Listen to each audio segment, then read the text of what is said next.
Hi everyone, in front of me I've got Realme 13 Pro Plus, and let me share with you how to add the photo to contact in this device.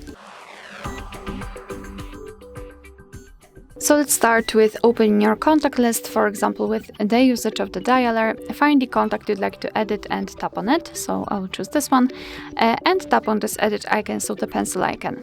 Let's tap on add picture, and here we've got 3 different sections from which we can choose the picture from. So here we can tap on the camera and your device will open the camera app, so this is the best option to choose if you've got the person right in front of you and if you're able to catch a photo of him or her.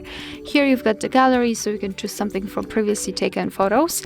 Google Photos, so here you've got the backed up photos, illustrations, which are free of charge, and they are available online, so you can choose something from those options.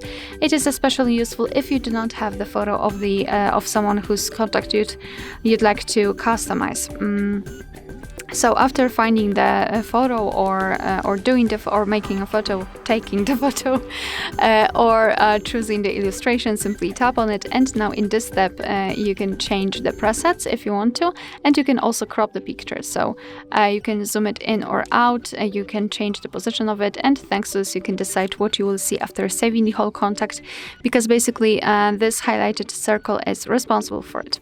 So position it just like you want to, and tap on choose, and tap on save in the right upper corner. And as you can see, this is how our contact will look like. Of course, you will be able to see this photo on the contact list and, for example, during all incoming calls from that specific number. Alright, so that will be all. Thank you so much for watching. Please hit the subscribe button and leave the thumbs up.